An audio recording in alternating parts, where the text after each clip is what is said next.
Assalamualaikum warahmatullahi wabarakatuh. Pada kesempatan kali ini saya akan menyampaikan salah satu materi di sesi 6 pada mata kuliah pendidikan inklusif mengenai tentang karakteristik anak berkebutuhan khusus permanen.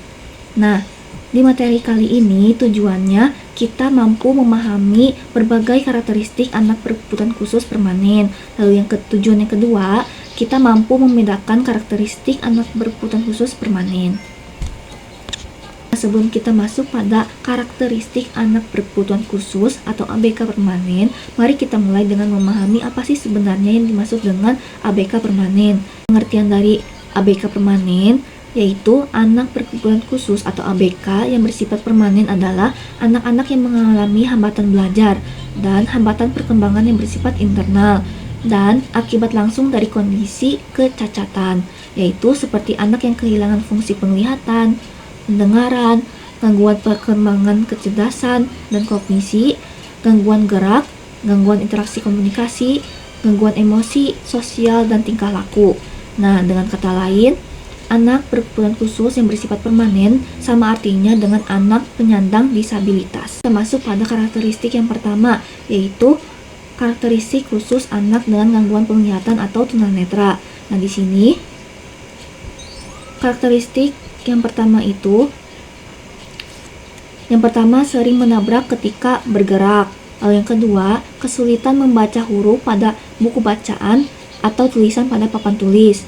Yang ketiga, kesulitan menulis garis lurus. Yang keempat, memegang buku dekat ke muka ketika membaca. Yang kelima, sering mengeluh kepala pusing atau mata gatal dan mata berair.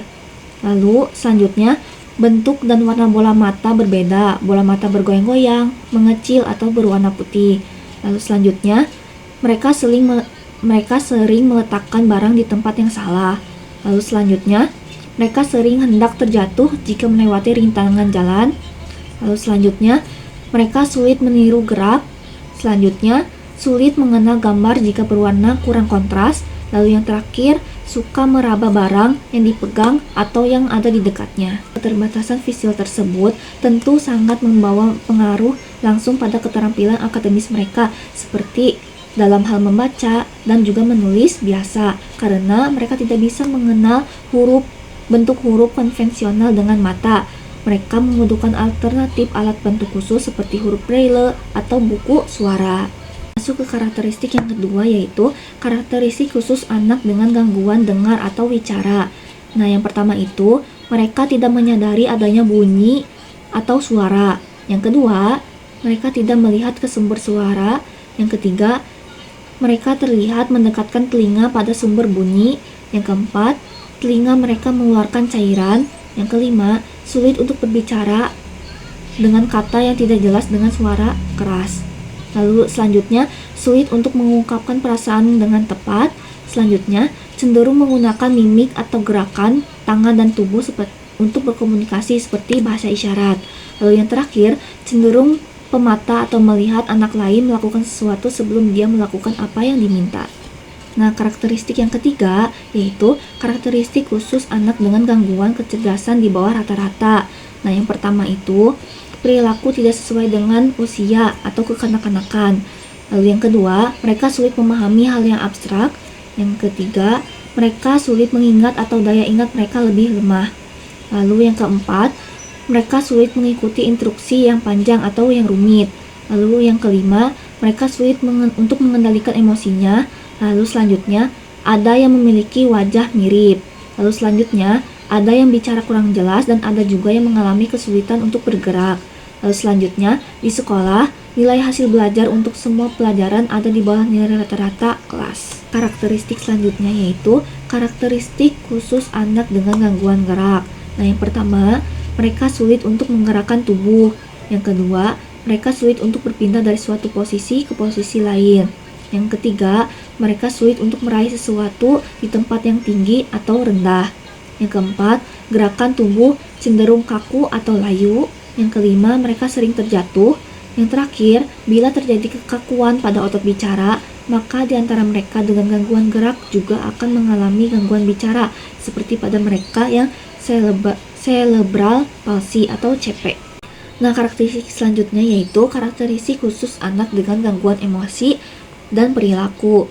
Nah, yang pertama itu, mereka cenderung membangkang. Yang kedua, mudah terangsang emosinya, emosional dan mudah marah.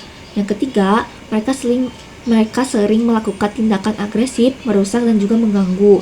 Yang keempat, sering bertindak melanggar norma sosial, norma susila, dan hukum. Yang terakhir yaitu cenderung prestasi belajar dan motivasi rendah, sering bolos dan sering jarang masuk sekolah. Nah, karakteristik yang terakhir yaitu karakteristik khusus anak autis.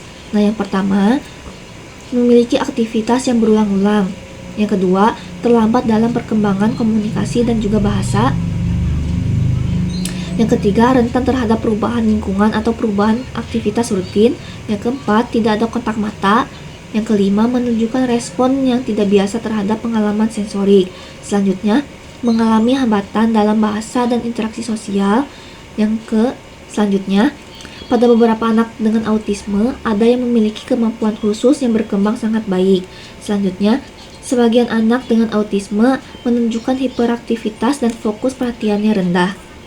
Dan yang terakhir, ada sebagian anak dengan autisme yang masih bicara membeo. Ada juga yang tidak bisa bicara sama sekali. Nah, mungkin cukup sekian materi dari saya. Nah, sebagai penutup, memahami berbagai karakteristik anak berkebutuhan khusus atau ABK permanen ini mengajarkan kita bahwa setiap anak berhak mendapatkan kesempatan belajar yang setara. Nah, tugas kita sebagai seorang pendidik adalah menciptakan ruang kelas yang ramah, penuh penerimaan dan kasih sayang bagi mereka semua. Terima kasih atas perhatiannya. Wassalamualaikum warahmatullahi wabarakatuh.